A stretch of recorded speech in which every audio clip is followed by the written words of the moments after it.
echo of his call. ஆண்டவர் ரட்சகருமாகிய இயேசு கிறிஸ்துவின் நாமத்தில் இந்த காலை வேளையில் உங்களை அன்போடு கூட வாழ்த்துகிறேன். ప్రభు రక్షకుడైన యేసుక్రీస్తు నామం నందున ఈ ప్రొద్దుట వేళ మిమ్మల్ని అందరినీ మీకు వందనాలు చెల్లిస్తున్నాను. யோபுவின் புத்தகம் 17ஆம் அதிகாரம் 9ஆம் வசனம் விதமாக சொல்கிறது. యోబు పత్రిక 17వ అధికారంలో 9వ వచనం ఇలా సెలవిస్తుంది. நீதிமான் தன் வழியை உறுதியாய் பிடிப்பான், சுத்தமான கைகள் உள்ளவன் மென்மேலும் பலத்து போவான். అయితే నీతిమంతులు తమ మార్గమును విడువక ప్రవర్తించుదురు, నిరపరాధులు అంతకంతకు బలమునొందురు అని రాయబడి ఉన్నది. இது கால வேளையில் நீங்கள் மென்மேலும் வளர வேண்டும் என்று ஆண்டவர் எதிர்பார்க்கிறார். ఈ పొద్దుట వేళ అంతకంతకు మీరు బలము పొందాలని ప్రభు ఆశిస్తున్నాడు. நீங்கள் வளர்ந்து விட்டேன் என்று ஒரு இடத்துல நிற்பதற்காக உங்களை ஆண்டவர் அழைக்கவில்லை. మీరు మీకు అన్ని అంత బలం వచ్చేసిందని దేవుడు ఇంకా మిమ్మల్ని மென்மேலும் மேலும் மேலும் நீங்கள் வளர வேண்டும். మీరు అంతకంతకు బలము నొందాలని ప్రభు ఆశిస్తున్నాడు. இப்படி வளர்ச்சி அடைகிற மக்களை ஆண்டவர் 2 பெயர்களை வைத்து அழைக்கிறார். ఇలా పెరిగే జనులను ప్రభు 2 పేర్లు పెట్టి పిలుస్తున్నాడు. ஒன்று நீதிமான் என்று அழைக்கிறார், ఒకటి నీతిమంతుడు అంటున్నారు.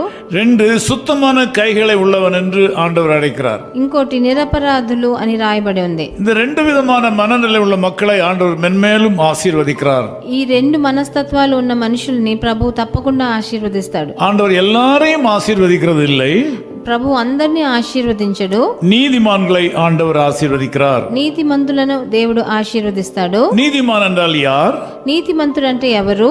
தன் வழியை உறுதியாய் பிடிப்பவன், తన మార్గాన్ని గట్టిగా పట్టుకుని ఉన్నవాడు, தன்னுடைய மனதின் தீர்மானங்களை உறுதியாய் பற்றிக் கொள்கிறவன், తన మార్గమును విడవక ప్రవర్తించేవాడు, தன்னுடைய அழைப்பிலே உறுதியாய் நிற்கிறவன், తనకి ఇచ్చిన తన ఎందుకు పిలువబడ్డాడో దాని ఆ మార్గాన్ని శ్రద్ధగా పట్టుకొని ఉన్నవాడు, தன்னுடைய லட்சியத்திலிருந்து வழுகாதவன், ఆయన ఏ లక్ష్యంతో ఉన్నాడో ఆ లక్ష్యం నుంచి వెనక్కి తిరగనివాడు, தேவன் பேரில் அசைக்க முடியாத நம்பிக்கை உடையவன், ప్రభు మీద అసలు కదిలింపలేనంత నమ్మకం పెట్టుకున్నవాడు, தன் வழியிலே உறுதியாய் நிற்பவன், తన మార్గమున విడువక ప్రవర్తించేవాడు. காற்று அடிக்கலாம், గాలి వీచవచ్చు, பூமி அதிர்ச்சி அடையலாம், భూమి కూడా కొంచెం తత్తరిల్లవచ్చు, சூழ்நிலைகள் மாறலாம், పరిస్థితులన్నీ మారవచ్చు, ஆனால் இவன் மாற மாட்டான். ఆయన కానీ నీతిమంతుడు మారడు. அவனை ஆண்டவர் மென்மேலும் ஆசீர்வதிப்பார். అలాంటి మనిషిని దేవుడు ఆశీర్వదిస్తాడు. நீங்களும் இந்த காலவேளையில் ஆண்டவர் உங்களுக்கு கொடுத்த அழைப்பிலே உறுதியாக இருக்க முடியுமா?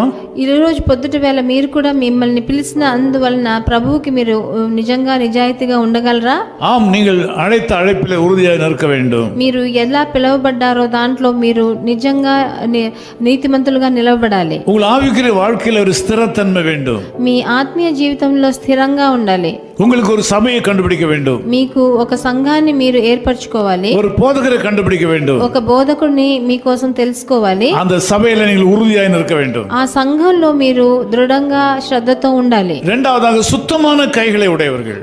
రెండవదిగా నిరపరాధులు అని రాయబడి ఉంది. பரிதானம் வாங்காதவர்கள், ఎవరు లంచాలు పుచ్చుకోరో వాళ్ళు, லஞ்சம் வாங்காதவர்கள், లంచం పుచ్చుకోని వాళ్ళు, தவறுக்கு தங்கள் கைகளை விட்டு கொடுக்காதவர்கள், తప్పు చేయడానికి వాళ్ళ చేతులు చాపని వాళ్ళు, தங்கள் கைகளை பரிசுத்தமாக వాళ్ళ பாதுகாக்கிறவர்கள். చేతులను పరిశుద్ధంగా కాపాడుకొని వాళ్ళు. நீங்களும் இந்த நிலையிலே இருப்பீர்களானால் మీరందరూ ఈ స్థితిలో ఉంటే உங்களை ஆண்டவர் மென்மேலும் ஆசீர்வதிப்பார். ప్రభు మిమ్మల్ని తప్పకుండా ఆశీర్వదిస్తారు. இந்த 2 குணாதிசயங்களை கர்த்தர் உங்களுக்கு வலுப்படுத்தி கொடுக்க முடியாது நான் ஜெபிக்கிறேன். ఈ 2 గుణాలు మీలో రావాలని దేవుడిని కోరుకుంటున్నాను. நீங்கள் ஏற்கனவே இந்த குணாதிசயங்களை உடையவர்கள், మీరు ఇలాంటి గుణాలు మీకు ఉంది, கொஞ்சம் கூட அதை மெருகேற்ற வேண்டியது அவசியமா இருக்கிறது. ఇంకా కొంచెం దాన్ని సూటిగా చేయాలి. கர்த்தர் அதை சரிப்படுத்தி கொடுப்பார். దేవుడు దాన్ని సరి చేస్తాడు. ஜெபம் பண்ணுவோம், ప్రార్థన చేద్దాం.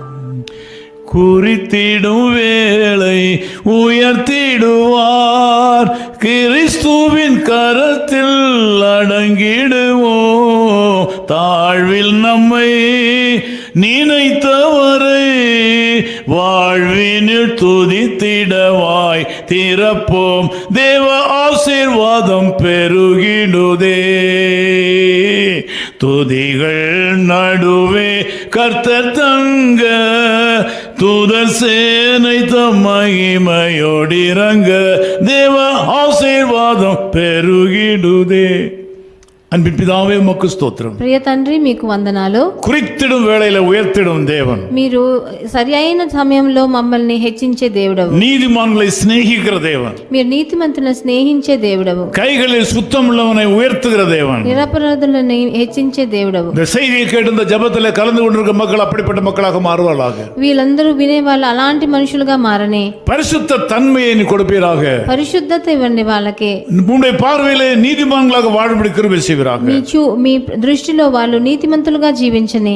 கையின் பிரயாசங்களிலே மென்மேலும் வளருவார்களாக. వాళ్ళ చేతి కష్టార్జితాన్ని ఆశీర్వదించండి. இந்த நாளில் ஒரு விசேஷ வளர்ச்சியை நீ கட்டளையிடும். ఈ ప్రొద్దుటి వేళ వాళ్ళకు ఒక పెద్ద బలము నందుగా చేయండి. இந்த நாள் மக்களுக்கு மிகுந்த நன்மையை கொண்டு வருவதாக. ఈ రోజు వాళ్ళకి మంచి కృపలను ఇవ్వండి. యేసు క్రీస్తువిன் நாமத்தில் ஜெபிக்கிறோம் பிதாவே. ప్రభు యేసుక్రీస్తు నామం నందున తండ్రి. ఆమేన్. His Call Ministries, 10 Muhammad Abdullah 2nd Street, opposite International Cricket Stadium, Chepauk, Chennai 600005, India. Phone 914428528282. Mobile phone and WhatsApp 919841271858.